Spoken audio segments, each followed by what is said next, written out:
Hello everyone, welcome to Achieveboard Class 8. It's me, Nafi. എല്ലാവർക്കും മക്കളെ Achieveboard 8ാം ക്ലാസ്സിലേക്ക് സ്വാഗതം. ഞാൻ നിങ്ങളുടെ നാഫി.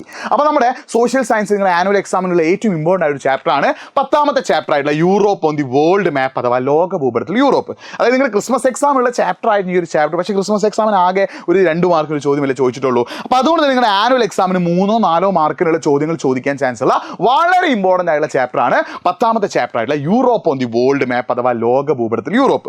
അപ്പോൾ ഇതുമായിട്ട് ബന്ധപ്പെട്ട് ഇതിൽ ഏറ്റവും ഇമ്പോർട്ടൻ്റ് ആയിട്ട് നിങ്ങൾ നിർബന്ധമായിട്ടും പഠിച്ചിരിക്കേണ്ട ടോപ്പിക്കുമായിട്ട് ബന്ധപ്പെട്ട ചോദ്യങ്ങളാണ് ടോപ്പിക്കുകളാണ് നമ്മൾ എന്ത് ചെയ്യാൻ പോകുന്നത് പറയാൻ പോകുന്നത്. ഏറ്റവും important topic, most important topic. അപ്പോൾ ഈ ടോപ്പിക്ക് നിങ്ങൾക്ക് മാത്രം കിട്ടിയാൽ മതിയോ? പോരല്ലോ. നിങ്ങളുടെ ഫ്രണ്ട്സിലേക്ക് എന്ത് ചെയ്യുക, നിങ്ങൾ വീഡിയോ ഒന്ന് ഷെയർ ചെയ്യുക. അതിന് മുന്നേ നിങ്ങൾ ആദ്യം ലൈക്ക് ചെയ്യുക. എന്നിട്ട് നിങ്ങൾ എന്ത് ചെയ്യുക, വീഡിയോ നിങ്ങൾ 8ാം ക്ലാസ്സിലെ ഗ്രൂപ്പിലേക്കോ നിങ്ങളുടെ ഫ്രണ്ട്സിലേക്കോ ഒക്കെ എന്ത് ചെയ്യുക, ലിങ്ക് ഒന്ന് ഷെയർ ചെയ്ത് കൊടുക്കുക. അതിനുശേഷം നിങ്ങൾ ഒരു 3 കാര്യങ്ങൾ കമൻറ്റ് ചെയ്യണം. ഒന്നാമതായിട്ട് നിങ്ങൾ കമൻറ്റ് ചെയ്യേണ്ടത്, നിങ്ങൾ ഈ സ്കൂളിൽ ചാപ്റ്റർ എടുത്ത് കഴിഞ്ഞിട്ടുണ്ടാവും, ഈ ചാപ്റ്ററിൻ്റെ അവസ്ഥ ടഫാണോ ഈസിയാണോ, ഈ ചാപ്റ്റർ എങ്ങനെയുണ്ട് നിങ്ങൾക്ക്.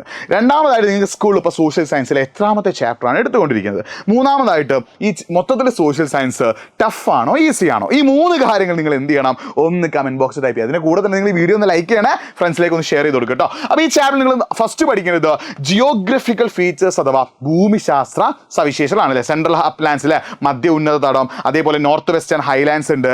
അങ്ങനെയുള്ള ഒരു നമ്മുടെ ഈ ജിയോഗ്രഫിക്കൽ ഫീച്ചേഴ്സ് ഓഫ് യൂറോപ്പിലെ യൂറോപ്പിൻ്റെ ഭൂമിശാസ്ത്ര സവിശേഷത ഉണ്ടല്ലോ, ഓരോന്നിൻ്റെയും സവിശേഷത, ഓരോന്നും അതിൽ കാണുന്ന മരങ്ങളും അതേപോലെ അവിടെ കാണുന്ന ജീവികളും മൃഗങ്ങളൊക്കെ ഉണ്ടല്ലേ, അതിൽ ഓരോന്നിൻ്റെയും സവിശേഷത നിങ്ങൾ എന്തിനാണ് പഠിച്ചത്. അത് വളരെ സിമ്പിൾ ക്വസ്റ്റ്യനാണ്. നിങ്ങൾ എന്തെങ്കിലും ചോദിച്ചത് ക്രിസ്മസ് എക്സാം ചോദിച്ചെങ്കിൽ ഒരു ഫ്ലോ ചാർട്ട് നോക്കുന്നില്ലേ, ക്രിസ്മസ് എക്സാമിന് എന്ത് ചെയ്ത് ഒരു ഫ്ലോ ചാർട്ട് തന്നിട്ട് ഓരോന്ന് ഫില്ല് ചെയ്യാനാണ് പറയുന്നത്. പക്ഷെ അതിന് പുറമെയുള്ള വലിയ ചോദ്യങ്ങൾ നിങ്ങൾക്ക് ആനുവൽ എക്സാം പ്രതീക്ഷിക്കാം. ഓരോ ജിയോഗ്രഫിക്കൽ ഫീച്ചേഴ്സിലെ സെൻട്രൽ അപ്ലാൻസ് അഥവാ മധ്യ ഉന്നതടവും നോർത്ത് വെസ്റ്റേൺ ഹൈലാൻഡ്സും അതിൻ്റെയൊക്കെ ഫീച്ചേഴ്സ്, അവിടെ കാണുന്ന മരങ്ങൾ, അവിടെ കാണുന്ന ജീവികൾ ഒക്കെ നിങ്ങൾ എന്ത് ചെയ്യണം, പഠിച്ചു വെക്കണം. രണ്ടാമത് ക്ലൈമറ്റിക് റീജൻ അഥവാ കാലാവസ്ഥാ മേഖലയാണ്. അവിടുത്തെ ക്ലൈമറ്റ് റീജൻ ഏതൊക്കെയുണ്ട്? മെഡിറ്ററേനിയൻ ക്ലൈമറ്റ്, മെഡിറ്ററേനിയൻ കാലാവസ്ഥയുണ്ട്. East and western European climate അല്ലേ, കിഴക്കും പടിഞ്ഞാറ് യൂറോപ്യൻ കാലാവസ്ഥയുണ്ട്. അതേപോലെ തന്നെ തുന്ദ്ര ആൻഡ് ടൈഗ, തുന്ദ്ര കാലാവസ്ഥയും ടൈഗ കാലാവസ്ഥയുണ്ട്. അത് വളരെ വളരെ ഇമ്പോർട്ടൻ്റ് ആണ്. ഓരോ കാലാവസ്ഥാ മേഖലയും ആ കാലാവസ്ഥാ മേഖലയുടെ സവിശേഷതയും പഠിച്ചു വെക്കണം.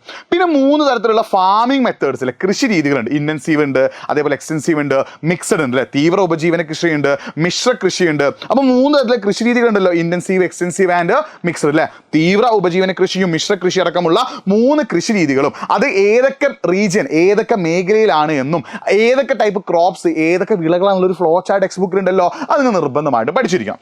പിന്നെ വളരെ ഇമ്പോർട്ടൻ്റ് ആണ്, നമ്മൾ ഈ ഒരു ചാപ്റ്ററിൽ ഒരുപാട് യൂറോപ്യൻ സിറ്റീസിനെ പഠിക്കുന്നുണ്ട്. റോം, അതേപോലെ പാരീസ്, ലണ്ടന്, മോസ്കോ അല്ലേ, അതേപോലെ തന്നെ ബെർലിന്. അപ്പോൾ ഓരോ റിവറും ആ റിവറിൻ്റെ സൈഡിലുള്ള സിറ്റിയും, നമുക്കറിയാം എക്സാം എടുക്കുകയാണെങ്കിൽ റോം ഏത് റിവറിൻ്റെ സൈഡിലാണ്? ടൈബർ നദിയുടെ തീരത്താണ് ആരുള്ളത്? റോമുള്ളത്. അതേപോലെ തന്നെ ഫ്രാൻസിലെ പാരീസ് ഏത് റിവറിൻ്റെ സൈഡിലാണ്? സെയിൻ റിവർ അഥവാ സെയിൻ നദിയുടെ തീരത്താണ് ആരുള്ളത്? പാരീസ് ഉള്ളത് അല്ലേ. അതേപോലെ തന്നെ നമ്മുടെ ഇംഗ്ലണ്ടിലെ ലണ്ടൻ ഏത് റിവറിൻ്റെ സൈഡിലാണ്? തേംസ് റിവറിൻ്റെ സൈഡിലാണ്. അപ്പോൾ ഓരോ റിവറും ആ റിവറിൻ്റെ സൈഡിലുള്ള സിറ്റീസും പഠിച്ചു വെച്ചോ, വളരെ ഇമ്പോർട്ടൻ്റ് ആണ്. പിന്നെ ഫിൻലാൻഡ്, നമുക്കറിയാം വേൾഡ് ഹാപ്പിനെസ് ഇൻഡെക്സ് ഇല്ലേ, ഫസ്റ്റ് പൊസിഷനിൽ നിൽക്കുന്ന കൺട്രിയാണ് ഫിൻലാൻഡ്. അപ്പം ഫിൻലാൻഡിൻ്റെ പ്രത്യേകത അല്ലെ, ഫിൻലാൻഡിൻ്റെ ടോട്ടൽ പോപ്പുലേഷൻ ഒരു 1/5% എവിടെയാണ്? അവിടെ ക്യാപിറ്റലായിട്ടുള്ള ഹെൽസിങ്കിയിലാണ്. അതിൻ്റെ കാരണങ്ങളൊക്കെ നിങ്ങൾ എന്ത് ചെയ്യണം, പഠിച്ചു വെക്കണം. ഈ ടോപ്പിക്കുകൾ നിങ്ങൾ നിർബന്ധമായിട്ട് എന്ത് ചെയ്യണം, പഠിച്ചിരിക്കണം. ഇതിൻ്റെ ജിയോഗ്രഫിക്കൽ ഫീച്ചേഴ്സും അവിടുത്തെ ക്ലൈമറ്റ് അഥവാ കാലാവസ്ഥയും ഒക്കെ 5 മാർക്കിന് എസ്സേ വരെ ചോദിക്കാൻ ചാൻസ് ഉള്ള ക്വസ്റ്റ്യൻസ് ആണ്. അപ്പോൾ ഇതിൽ നിന്ന് നിർബന്ധമായിട്ട് നന്നായിട്ട് പഠിച്ചു വെച്ചോ. മാക്സിമം ഫ്രണ്ട്സിലേക്ക് എന്ത് ചെയ്ത് ലിങ്ക് ഷെയർ ചെയ്തോ. ഇനി ഇതിൽ നിന്ന് ചോദിക്കാൻ ചാൻസ് ഉള്ള ഒരു ക്വസ്റ്റ്യൻ, 2 മാർക്കിന് എക്സാമിന് ചോദിക്കാൻ ചാൻസ് ഉള്ള ക്വസ്റ്റ്യൻ ആട്ടോ. Which are the 4 main division use to classify the topography of Europe. യൂറോപ്പിന്റെ ഭൂപ്രകൃതിയെ തരംതിരിക്കുന്നതിന് ഉപയോഗിക്കുന്ന 4 പ്രധാന വിഭാഗങ്ങൾ ഏതെല്ലാം? ഒന്ന് ആൻസർ നിങ്ങൾ കമന്റ് ബോക്സ് ടൈപ്പ് ചെയ്യാൻ പറ്റുമോ? ചെയ്തൂടെ? അപ്പോൾ നിങ്ങൾ ചോദിക്കും, സാർ ഇത്രയും ടോപ്പിക് പഠിക്കാൻ ഇതൊക്കെ എവിടുന്നാ പഠിക്കുക? നമ്മുടെ ബൂസ്റ്റർ ബാച്ചിൽ ജോയിൻ ചെയ്യും. നിങ്ങൾ ബൂസ്റ്റർ ബാച്ചിൽ ജോയിൻ ചെയ്ത് പഠിച്ചാൽ കാര്യങ്ങളൊക്കെ സെറ്റ് ആകും. അപ്പോൾ നിങ്ങൾ തോന്നും, അയ്യോ ബൂസ്റ്റർ ബാച്ച് അവസാനിക്കാനായില്ലേ. നിങ്ങൾക്ക് കോംബോ ബാച്ചും കൂടി ഉണ്ട്. അടുത്ത കൊല്ലത്ത് 9ാം ക്ലാസ് കൂടി പഠിക്കാൻ പറ്റിയ കോംബോ ബാച്ച് കൂടി ഉണ്ട്. അതിനുള്ള ഫോമും കൂടി നമ്മൾ കമന്റ് ബോക്സിൽ ഉണ്ട്. അപ്പോൾ നിങ്ങൾ എന്ത് ചെയ്യുക, കമന്റ് ബോക്സിലെ ഫോം ഫില്ല് ചെയ്യുക, അല്ലെങ്കിൽ nafi.achieveboard എന്ന ഇൻസ്റ്റാഗ്രാം പേജിലേക്ക് മെസ്സേജ് അയച്ചോ, ബാക്കി കാര്യം നമുക്ക് അവിടെ സെറ്റ് ആക്കാം. അപ്പോൾ ഇത്രയുമാണ് ഈ ഒരു ചാപ്റ്ററിൽ നിങ്ങൾ ഏറ്റവും ഇമ്പോർട്ടൻ്റ് ആയിട്ട് പഠിക്കേണ്ടത്. മാക്സിമം ഫ്രണ്ട്സിലേക്ക് ലിങ്ക് ഷെയർ ചെയ്യുക. മറ്റൊരു വീഡിയോ ആയിട്ട് വീണ്ടും കാണാം. It's me Nafi signing off. By.